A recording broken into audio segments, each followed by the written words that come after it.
नमस्कार। आप सभी का स्वागत है मेरे इस यूट्यूब चैनल में। डियर स्टूडेंट्स, आज का यह वीडियो जी सेमेस्टर 2 के लिए बहुत इम्पोर्टेंट है। आज हम इस वीडियो में चर्चा करेंगे ऑब्जेक्टिव प्रश्न के जो आपके लिए इम्पोर्टेंट होंगे कल के परीक्षा के लिए। तो जैसा कि मैंने पहले के वीडियो में मैंने बताया था कि आपको कौन कौन से टॉपिक कर लेने हैं, जैसे भक्ति आंदोलन, सूफी आंदोलन, दिल्ली सल्तनत की प्रशासनिक व्यवस्था, अलाउद्दीन खिलजी की बाजार नीति, बलबन का राजत्व सिद्धांत और इल्तुतमिश और कुतुबुद्दीन ऐबक, ये बहुत इंपॉर्टेंट टॉपिक हैं। अरब के आक्रमण का क्या प्रभाव पड़ा यहाँ पर राजनीतिक स्थिति पर, तो ये सब सामाजिक स्थिति पर, ये सब आपको जानना है। साथ ही साथ विजयनगर साम्राज्य की प्रशासनिक व्यवस्था, कृष्णदेव राय की उपलब्धियां, ये सब कुछ इंपॉर्टेंट टॉपिक थे जो आपके लिए इंपॉर्टेंट हो सकते हैं। साथ ही साथ चोल कला की प्रशासनिक व्यवस्था, चोल काल की जो प्रशासनिक व्यवस्था था, स्थानीय स्वशासन, ये आपके लिए इंपॉर्टेंट थे। डियर स्टूडेंट्स, आज के इस वीडियो में हम चर्चा करेंगे कुछ इंपॉर्टेंट ऑब्जेक्टिव प्रश्न के जो आपकी परीक्षा के दृष्टिकोण से इंपॉर्टेंट होंगे। आपको प्रश्न पूछा जा सकता है कि भारत पर प्रथम सफल मुस्लिम आक्रमण किसके द्वारा किया गया, तो 712 ईस्वी में मोहम्मद बिन कासिम के द्वारा। ठीक है। आपको पूछा जा सकता है कि बृहदेश्वर मंदिर का निर्माण किसने किया, तो राजराज प्रथम ने बृहदेश्वर मंदिर का निर्माण किया था। राजराज प्रथम जो थे वो चोल वंश के शासक थे। चोल वंश के और भी शासक हुए हैं, जैसे राजेंद्र प्रथम, परांतक प्रथम। देखिए, उत्मेरु जो अभिलेख है, शिलालेख है, वो परांतक प्रथम से संबंधित है।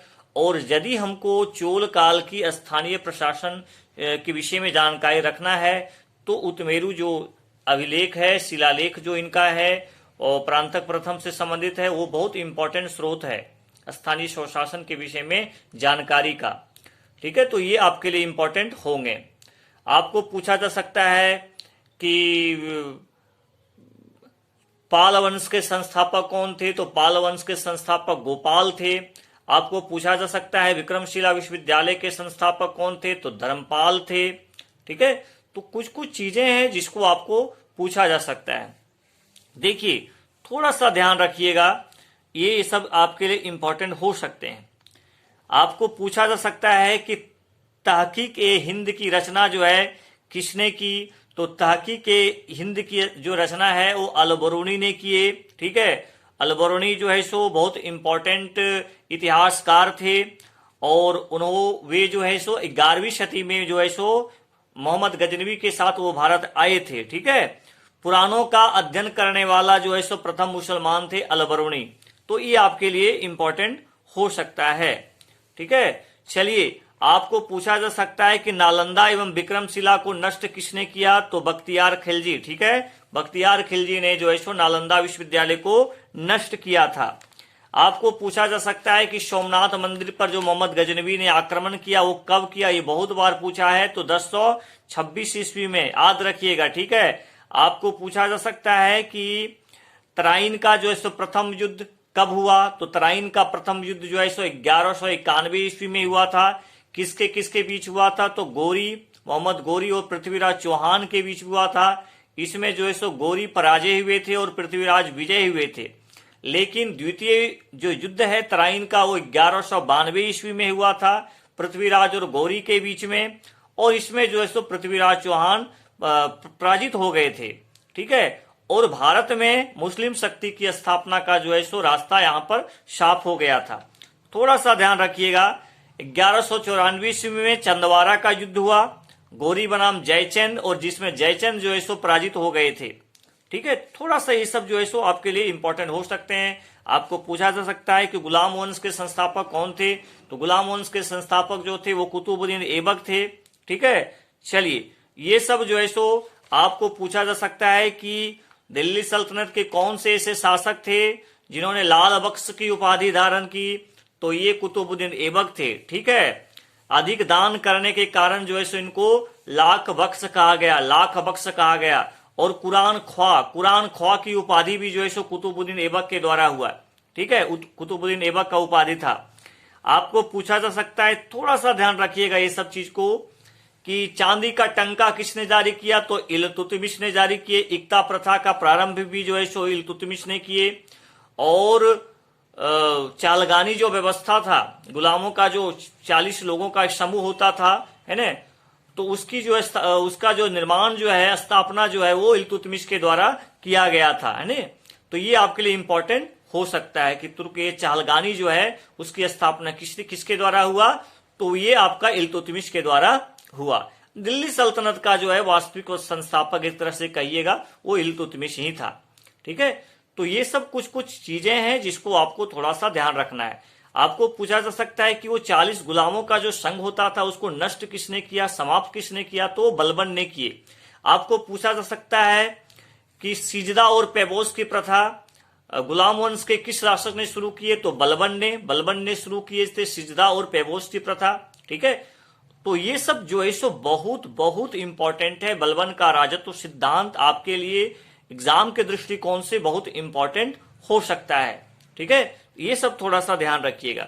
आपको पूछा जा सकता है कि राय दिन का जो झोपड़ा है उसका निर्माण किसने किया, तो कुतुबुद्दीन ऐबक ने किए थे, ठीक है। चलिए आगे हम लोग चर्चा करते हैं। अभी जैसा मैंने आपको बताया कि चांदी के सिक्के जिसको टंका कहा जाता था इल्तुतमिश ने चलाया था, इसी प्रकार से तांबे के सिक्के होते थे जित्तल, जिसको भी इल्तुतमिश ने चलाया था। तो ये भी आपके लिए इंपॉर्टेंट हो सकता है। आपको पूछा जा सकता है कि मध्यकालीन भारत की प्रथम मुस्लिम शासिका कौन थी, तो रजिया सुल्तान थे।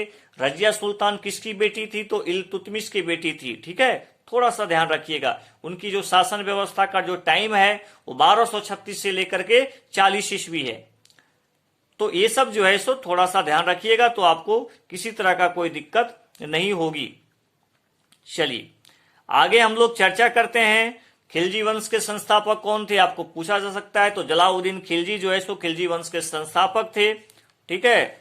और उसके बाद जो है सो अलाउद्दीन खिलजी आए। अलाउद्दीन खिलजी जो है बाजार नियंत्रण उनकी बहुत इंपॉर्टेंट था, मार्केट पॉलिसी बहुत इंपॉर्टेंट उनके द्वारा कदम उठाया गया था, ठीक है। और मलिक काबुल को बाजार का अधीक्षक नियुक्त किया गया था। शाहना बाजार का अधीक्षक जो है मलिक काबुल को नियुक्त किए थे उन्होंने। और थोड़ा सा इस सब चीज को आपके लिए इंपॉर्टेंट हो जाता है, इसको थोड़ा सा देख लेना है। दीवान ए मुक्तराज की भी स्थापना अलाउद्दीन खिलजी ने किए थे, थोड़ा सा ध्यान रखना है।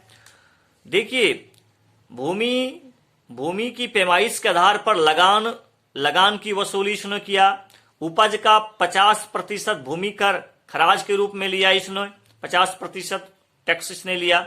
भूमि की वास्तविक आय पर राजस्व निश्चित करने वाला भारत का प्रथम मुस्लिम शासक था अलाउद्दीन खिलजी। और मलिक काफूर अलाउद्दीन खिलजी की गुजार विजय के दौरान प्राप्त हुए थे इनको मलिक काफूर, ठीक है। ये सब कुछ इंपॉर्टेंट है। चलिए तो ये सब आप थोड़ा सा तैयारी करने के वक्त थोड़ा सा ध्यान रखिएगा। थोड़ा सा और देख लीजिए। तुगलक वंश में भी आपको कुछ पूछा जा सकता है। तुगलक वंश के संस्थापक आप सभी जानते हैं गयासुद्दीन तुगलक थे। और उसके बाद जो है सो इन्हीं के समय में है ना बहुत कुछ काम हुआ। जैसे इन्होंने गाजी मलिक की उपाधि धारण की। दीपालपुर का राज्यपाल नियुक्त हुए अलाउद्दीन के समय ये, ठीक है।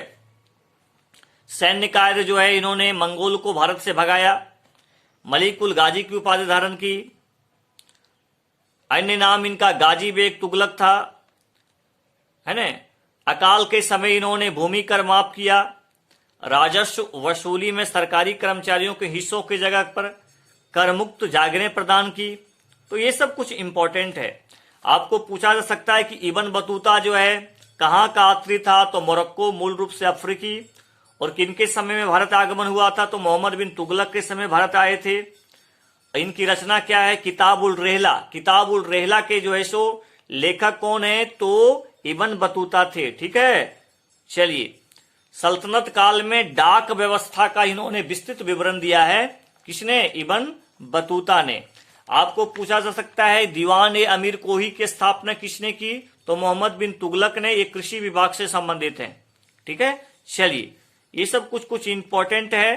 स्वर्ण के सिक्के होते थे इनके समय में, दिनार कहा जाता था इब्न बतूता के अनुसार से। और दोआब में मोहम्मद बिन तुगलक ने कल वृद्धि की थी। देवगिरी राजधानी घोषित की थी, सांकेतिक मुद्रा जारी इन्होंने किया। ठीक है, कुछ कुछ चीजें हैं जिसको थोड़ा थोड़ा सा ध्यान रखना है। देखिए, यदि हम फिरोज शाह तुगलक की बात करें तो दीवान ए खैरात की स्थापना की, गरीब मुसलमानों से संबंधित है। अनाथ स्त्रियों को आर्थिक सहायता दी। ठीक है, राज्य के खर्च पर हज की व्यवस्था इसने की। दारुल शफा जो है खैराती अस्पताल की स्थापना फिरोज शाह तुगलक ने किए। लोक निर्माण विभाग की स्थापना इसने की। 300 नवीन नगरों की स्थापना की।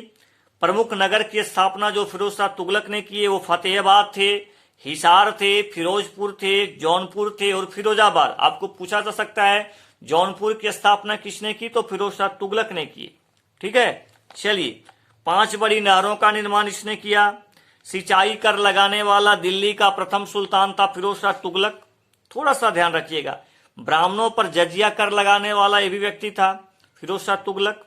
ठीक है, चलिए, तो ये सब आपके लिए बहुत बहुत इंपॉर्टेंट हो जाता है, थोड़ा सा पढ़ लीजिएगा। प्यारे स्टूडेंट्स, आपके लिए इंपॉर्टेंट टॉपिक विजयनगर साम्राज्य भी है। तो संगम वंश के संस्थापक विजयनगर साम्राज्य में संगम वंश थे, शालू वंश थे, तुलु वंश थे, अरुवाड़ू वंश थे। तो संगम वंश के संस्थापक जो थे वो हरिहर बुक्का थे। शालू वंश के संस्थापक नरसिंह शालू थे। तुलु वंश के संस्थापक वीर नरसिंह थे। अरिवाड़ू वंश के संस्थापक तिरुमल थे। ठीक है, पूछा जा सकता है कि संगम वंश की स्थापना कब हुए, तो 1336 ईस्वी में किए थे हरिहर में बुक्का में। और थोड़ा सा ध्यान रखिएगा, बहुत इंपॉर्टेंट है हरिहर और बुक्का। ठीक है, देखिए, तुलु वंश के शासक बहुत महान शासक हुए हैं कृष्णदेव राय। ठीक है, तेलुगु के 8 विद्वान इन्हीं के समय में रहते थे और तेलुगु साहित्य का स्वर्णकाल है कृष्णदेव राय का शासन पीरियड। अष्ट दिग्गजों को इन्होंने संरक्षण दिया। ठीक है, उपाधि जो है सो आंध्र भोज के लिए थे कृष्णदेव राय ने। इनकी आमुक्त माल्याद इनकी रचना है। नागलपुर की स्थापना किए। डोमिगो पायस यात्री थे जिनके समय इन्हीं के समय भारत आए थे। विठल स्वामी हजारा का जो मंदिर है इन्होंने कृष्णदेव राय ने निर्माण किया। तो कृष्णदेव राय किस वंश के संस्थापक थे? तुलु वंश के संस्थापक, तुलु वंश से संबंधित थे, संस्थापक नहीं, वो तुलु वंश से संबंधित थे। और तुलु वंश के जो संस्थापक थे वीर नरसिंह थे, है ना। चलिए, तो ये सब कुछ कुछ चीजें हैं जिसको आपको थोड़ा सा ध्यान रखना है। और इसकी राजधानी हम्पी थी। ठीक है, चलिए, कुछ कुछ चीजें हैं जो आपको थोड़ा सा ध्यान रखना है, ध्यान रख के इसको तैयार कर लेना है। और यहां से कोई भी बाहर प्रश्न नहीं रहेंगे, बस थोड़ा सा मेहनत करना है, अच्छे से पढ़ना है। चलिए।